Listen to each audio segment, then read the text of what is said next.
cerita hikayat Melayu lama Pengembara yang Lapar. Jadi ceritanya itu tentang 3 orang sahabat pengembara, Kendi, Buyung, dan Awang.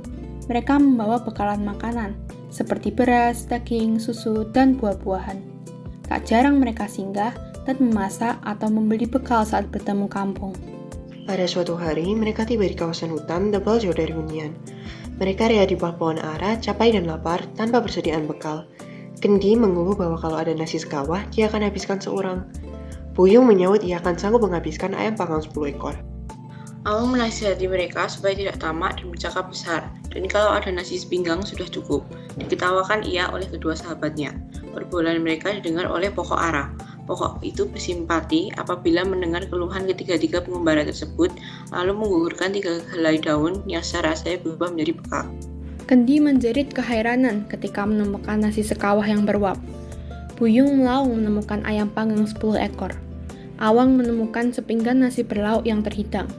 Awang tersenyum dan mengucapkan syukur karena mendapat rezeki. Ketiganya makan dengan tenang. Selepas makan, Awang rasa segar. Dia berehat semula di bawah pokok ara sambil memperhatikan Kendi dan Buyung yang sedang meratah makanannya. Kendi bersendawa, sudah sangat kenyang, namun nasi di kawah masih banyak. Tiba-tiba, nasi di dalam kawah itu bertanya kepada Kendi kenapa tidak menghabiskan mereka. Mereka menagih janji Kendi untuk menghabiskan nasi sekawah. Ketika Kendi tak kunjung menghabiskannya, tiba-tiba nasi itu berkumpul, mengejar dan menggigit Kendi. Kendi pun menjerit meminta tolong. Buyung juga kenyangan, hanya dapat menghabiskan seekor ayam saja. Sisanya dicampakkan ke semak. Ayam-ayam panggang tersebut bertanya kenapa Buyung tidak habiskan mereka. Buyung berkata bahwa dia sudah muak makan ayam. Tiba-tiba, muncul 9 ekor ayam jantan dari celah-celah semak di kawasan itu. Mereka meluruh ke arah Buyung, mematuk dan menggeletek tubuh Buyung. Buyung melompat-lompat sambil meminta tolong. Awang bagaikan bermimpi, melihat gelagat rakan-rakannya. Kendi terpekik dan terlolong.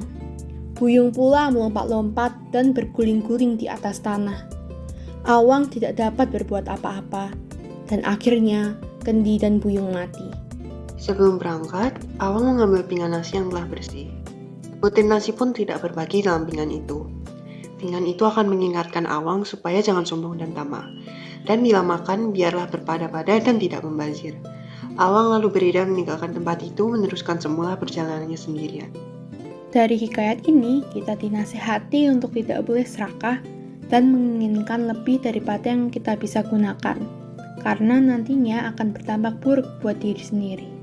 Tapi, manusia pada zaman sekarang itu serakah. Padahal keserakahan bukan hanya berdampak buruk pada diri sendiri, tapi juga kepada orang lain dan alam sekitarnya. Contohnya itu penggunaan batu bara yang berlebihan untuk keperluan energi listrik. Menurut sebuah studi yang dilakukan di tahun 2007, bahan bakar yang dipakai terbanyak oleh PLN adalah batu bara. Sayangnya, walau memang efisien, proses ini menimbulkan banyak dampak negatif pada lingkungan seperti deforestasi, perubahan bentuk topografi, gangguan hidrologi, dan laju emisi tinggi yang mengakibatkan gas rumah kaca dan polusi udara. Selain itu, jika terlalu bergantung terhadap batu bara atau bahan bakar fosil, maka cadangan suplai akan menipis tanpa adanya alternatif yang sudah siap untuk menggantikan. Energi akan semakin susah didapatkan dan menimbulkan harga bahan bakar fosil yang tinggi. Oleh karena itu, terdapat usaha dari pemerintahan untuk melakukan diversifikasi dan konservasi energi. Diversifikasi energi merupakan sebuah tindakan di mana sumber pembangkit energi listrik diperluas supaya mengurangi ketergantungan pada bahan bakar fosil. Cenderung memakai bahan yang dapat diperbarui dan lebih ramah lingkungan seperti tenaga air, angin, dan solar. Salah satunya adalah listrik dari tenaga air. Indonesia sebagai negara kepulauan pantasnya memanfaatkan tenaga air seperti PLTA dan mikrohidro karena keadaan topografi Indonesia yang banyak pegunungan, bukit, danau, dan sungai. Mikrohidro sendiri merupakan pembangkit listrik yang menggunakan tenaga air sebagai media utama untuk menggerak turbin dan generator. Namun dalam skala yang lebih kecil dan kerap dipakai di daerah yang lebih susah diakses, namun memiliki keadaan alam yang sesuai. Mikrohidro berguna bagi masyarakat setempat karena menyuplai listrik yang bisa digunakan untuk menambah waktu aktivitas warga dan mempermudah pembelajaran. Mikrohidro bekerja atas 3 komponen utama, yaitu air, turbin, dan generator. Energi potensial dan kinetik dari air yang dijatuhkan dari ketinggian tertentu saat air menubruk turbin dan menggerakkan poros turbin akan diubah menjadi energi mekanik yang lalu menggerakkan generator yang menghasilkan listrik. Selain batu bara, manusia juga serakah dalam konsumsi barang yang mayoritas berbahan plastik. Menurut data dari Data Asosiasi Industri Plastik Indonesia dan Badan Pusat Statistik, sampah plastik di Indonesia mencapai 64 juta ton per tahun dan sebanyak 3,2 juta ton. Di antaranya merupakan sampah plastik yang dibuang ke laut, menempatkan Indonesia sebagai negara membuang sampah plastik ke lautan terbesar kedua di dunia. 65% konsumsi plastik nasional masih didominasi oleh plastik kemasan. Dari total permintaan plastik kemasan, sekitar 60% diserap oleh industri makanan dan minuman. Sebesar 45% sampah plastik tidak terkelola dari total 64 juta ton setiap tahunnya. Berdasarkan survei LIPI, konsumsi produk plastik sendiri meningkat di masa pandemi COVID-19 sebagai akibat dari meningkatnya aktivitas belanja online hingga 62% yang mengakibatkan meningkatnya penggunaan selotip, pembungkus plastik, dan bubble wrap. Selain itu, terdapat juga peningkatan produk kemasan di bidang makanan dan minuman dengan meningkatnya aktivitas takeaway atau take out. Jika tidak dilakukan penanganan yang serius, jumlah sampah plastik di tahun 2050 bisa mencapai 12 miliar ton. Belum lagi menurut WEF, 32% sampah plastik tersebut akan berujung mengotori dataran dan lautan. Sampah plastik mengancam kelangsungan hidup biota akuatik laut dan tawar, baik dalam bentuk langsung di mana dapat melukai dan rentan termakan hewan yang sudah terancam, seperti paus dan penyu, maupun dalam bentuk mikroplastik sebesar 0,3 sampai 5 mm yang dapat masuk ke dalam tubuh makhluk hidup seperti ikan, bahkan manusia, yang dapat menyebabkan kanker, stroke, dan gangguan pernapasan. Menurut US National Library of Medicine National Institutes of Health, lebih dari 51 triliun partikel mikroplastik telah mencemari lautan dan telah berdampak pada 693 spesies di lautan. Bukan hanya itu, sampah plastik juga berpotensi mencemari tanah dan udara melalui pembakaran terbuka atau insinerasi. Pembakaran plastik dan sampah diperiakan akan memancarkan karbon setara dengan 189 MW pembangkit listrik tenaga batu bara pada akhir 2019. Oleh karena itu, kita harus mengurangi sampah plastik dengan mengurangi penggunaan sedotan plastik, membawa tas belanjaan sendiri, mengurangi pemakaian microbeads, membawa botol minum sendiri dari rumah, membeli barang dengan jumlah yang besar sehingga dapat mengurangi sampah kemasan, mendaur ulang sampah botol plastik, dan memilih kon saat beli es krim untuk menghindari pemakaian cup plastik. Akibat lain dari keserakahan manusia adalah banyaknya limbah organik dan anorganik, terutama di skala rumah tangga. Produksi sampah rumah tangga mencakup 70% sampai 90% produksi total sampah Indonesia. Limbah organik adalah limbah atau sampah yang tersusun dari bahan yang bersifat organik. Agar tidak mencemari lingkungan dan seakan terbuang secara sia-sia, limbah organik dapat dimanfaatkan kembali. Contoh pemanfaatan limbah organik adalah ekoenzim. Ekoenzim adalah larutan zat organik kompleks yang diproduksi dari proses fermentasi, sisa organik, gula, dan air. Larutan ini memiliki banyak manfaat antara lain seperti cairan pembersih, pupuk, pengusir hama, dan bahkan antiseptik. Ekoenzim dibuat dengan memfermentasikan air, gula pasir, dan sisa kulit buah di dalam wadah plastik selama 3-6 bulan. Tentunya dapat dijadikan alternatif untuk menghindari konsumsi deterjen, pelembut, dan fertilizer yang tidak hanya dikemas plastik, namun dapat mencemari lingkungan kontennya. Limbah anorganik adalah limbah atau sampah yang tidak mudah membusuk. Contoh limbah anorganik adalah plastik dan limbah deterjen. Limbah deterjen bisa merusak lingkungan bila dibuang secara sembarangan karena kandungan surfaktan, serta dapat memicu eutrofifikasi akibat kandungan fosfatnya. Oleh sebab itu, sebaiknya limbah tersebut dimanfaatkan dengan baik, apalagi dengan tingkat konsumsinya yang sangat tinggi di Indonesia. Limbah deterjen dapat dimanfaatkan untuk membuat baterai. Deterjen banyak mengandung senyawa ionik seperti Na2SO4 dan NaHCO3 yang dapat menghantarkan elektron dan menghasilkan listrik. Pembuatan baterai ini memanfaatkan sel galvani yang merupakan sel elektrokimia yang dapat menghasilkan listrik dari reaksi redoks.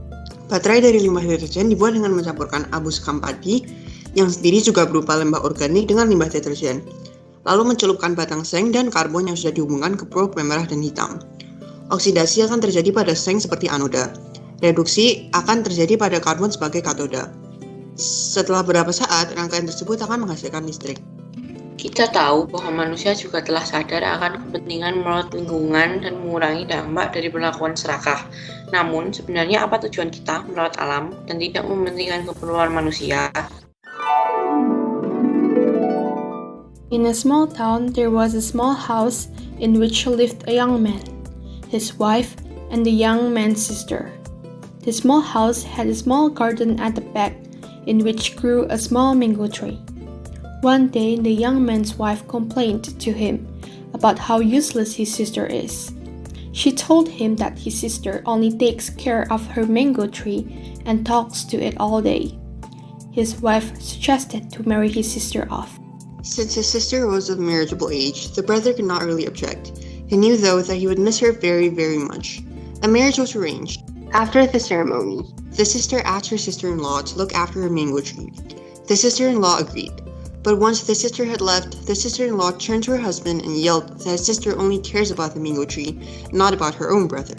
She decided that she was going to ignore the mango tree.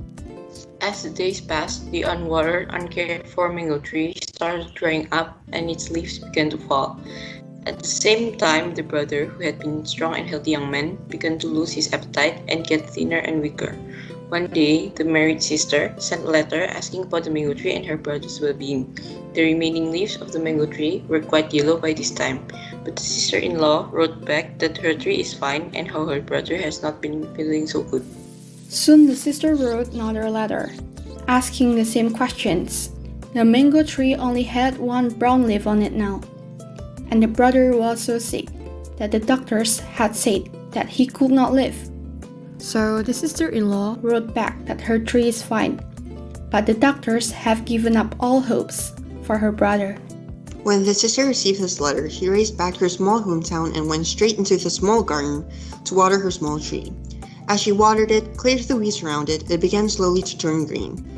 Their brother too began to recover. As more leaves returned to the tree, the brother's cheek got pinker and his eyes became brighter. Within a month, the tree was healthy and strong, and so was the brother. It was only then that the sister turned to her sister-in-law and explained how the tree and her brother share a common soul. It was her duty to look after them both. It was not the tree that she loved, but her brother. It was not the tree whose welfare she was concerned with, but her brother's. The story is called The Mango Tree and is a legend from India. From that story, we learn about a possible answer to the question of why we should care about the well-being of nature and consider how our actions would affect Mother Nature instead of taking advantage of what Mother Nature has bestowed upon us carelessly without only our objective and importance in mind. Mother Nature and humankind share a common soul. It is our duty to look after them both. One cannot survive without the other, as shown in the story. Once nature starts to reap the negative consequences of our actions, it will also negatively impact us.